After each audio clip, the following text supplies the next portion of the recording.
Today's episode is centered around the center position. Can Connor Lew be the long-term fix for a right now problem?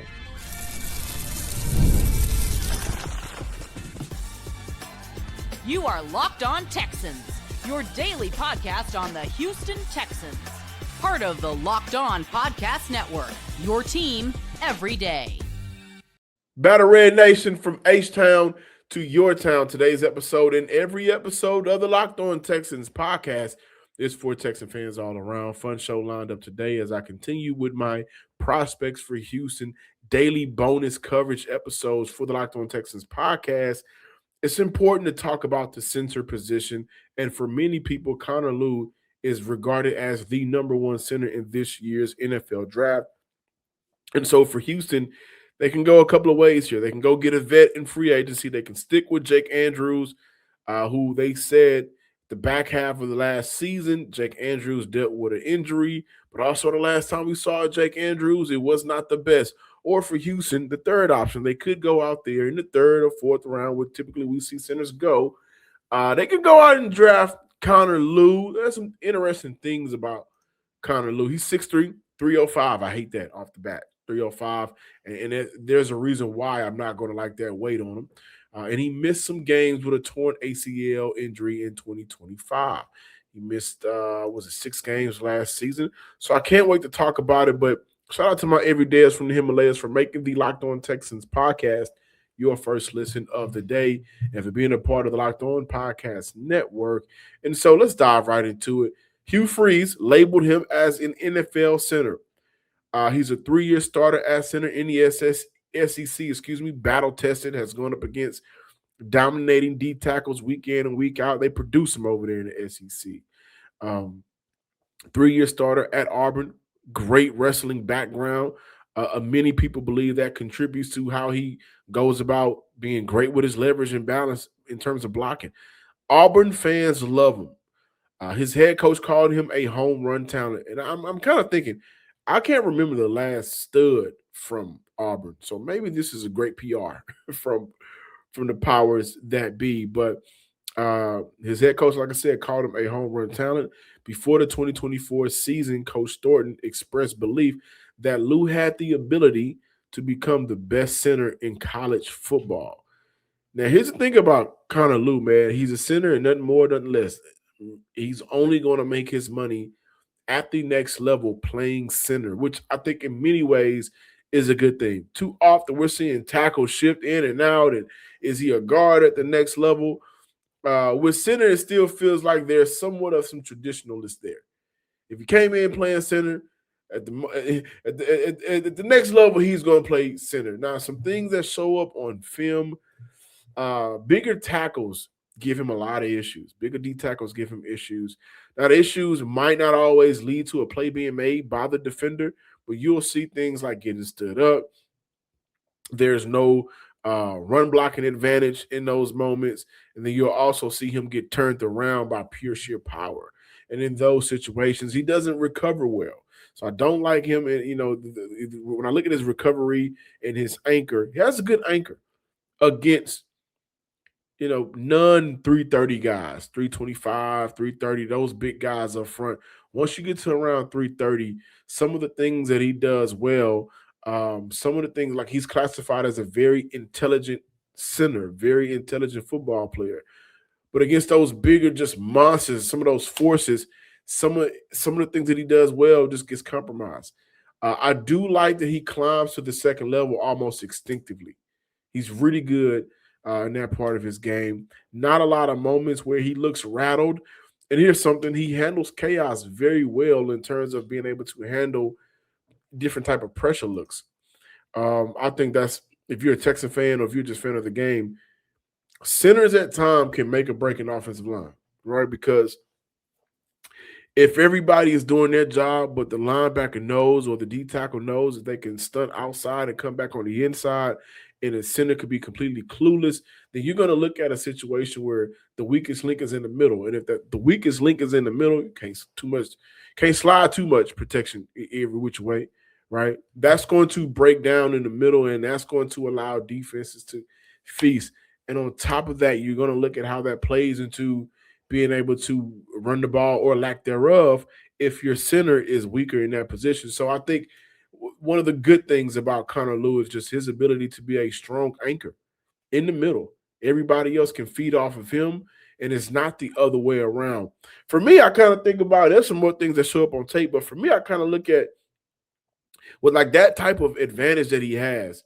Is he a day one starter? Is he a day one impact player? It's hard to see at the next level. And again, we're talking about a guy at the center position who may go back half of the second round. You know, by the time we get to the third round, maybe the top half of the third round, we'll see his name get called. And he's a good player. So we can't label him as a future bust, right? I don't think that's fair when you start to get to the third rounds.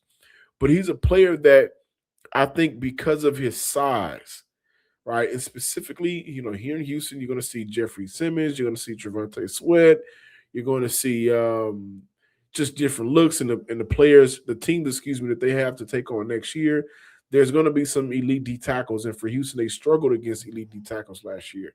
I don't know if Lew is a guy that you can wait on. I really don't.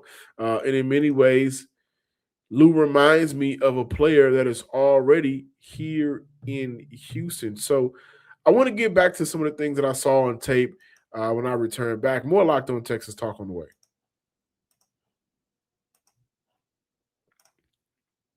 Love these conversations, breaking down, what a player can and cannot possibly do at the next level. Of course, I wish all of these guys the best. But at the next level, they're going to need somebody to make their meals for them because they're going to have too much to do throughout the day. But they're not no different between you and I. We all got things to do. And as the new year gets going, a lot of people are trying to figure out different ways to simplify their routines. And dinner is a big one of them, right? Busy work days, cold winter nights, a packed schedule. Having an easy, reliable dinner plan makes a huge difference. That's where Home Chef comes in. Home Chef takes the stress out of cooking by delivering fresh, pre-portioned ingredients right to your door with easy-to-follow recipes that actually taste great. They're rated number one by users of other meal kits for quality, convenience, taste, value, and recipe ease. And it's easy to see why. Everything arrives pre-portioned, so there's less prep, less mess, and no wasted food. Plus, save time and money. Home Chef customers save an average of $86 per month on groceries. So for a limited time, Home Chef is offering my listeners here that Locked On Texas podcast 50% off your first box, free shipping, and free dessert for life. Just go to homechef.com. That's homechef.com/locked on for 50% off your first box, free shipping, and free dessert for life. You must be an active subscriber to receive the free dessert. And also, Texan fans, as we continue to talk about some of the companies that just makes our job so much easier and that's always looking out for our listeners. Today's episode is brought to you by FanDuel. Use your profit boost on any NBA future and get entered for your chance to win a trip to the NBA Finals. Play your game with FanDuel, the official sports betting partner of the NBA.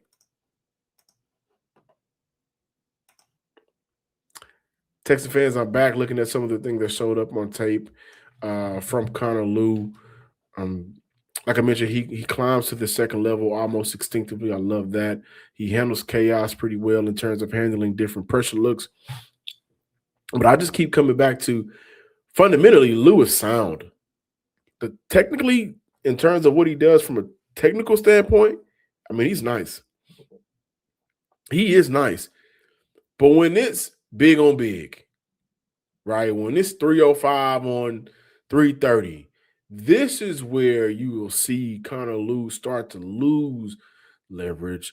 Not necessarily leverage, but just lose the strength game. I think from a technical standpoint, the blocking is consistent through, right? It's not like he's losing too much of his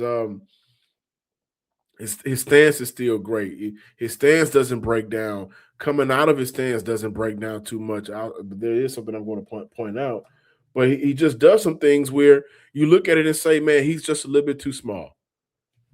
He's just a little bit too small, and that's going to hurt him at the second level until he gets his body to the NFL, in an NFL program where he's adding an additional 10 to 15 pounds over the course of a season.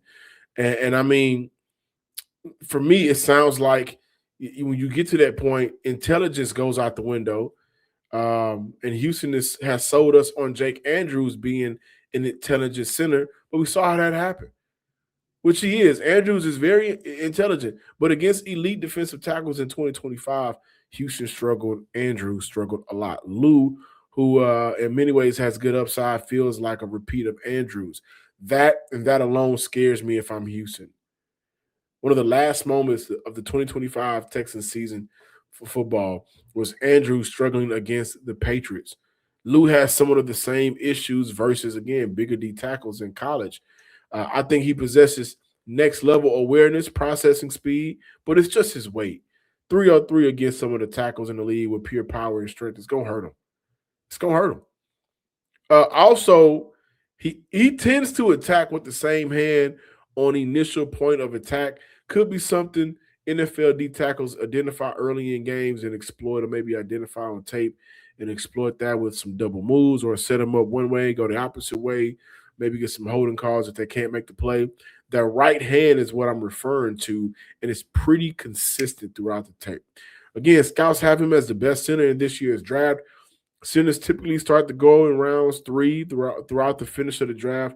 If Houston didn't have Jake Andrews, I'd be for it. I really would. But I think Houston's approach will be go get a vet and have Andrews as their backup center. And for that, I'm out on Connor Lew for that reason. Thank y'all for watching this prospect breakdown for the center position of Connor Lew. Again, he's not a bad player. And down the line, I can see Connor Lew. We'll look up in a couple of years and we can say to ourselves, man, he's having a really good season for such and such team. And also, he added about 12 pounds. That's going to help him a lot at the next level. But please be sure to subscribe, like, and comment on YouTube and wherever you listen to your podcast. Until next time, ladies and gents, Texas fans across the nation, peace.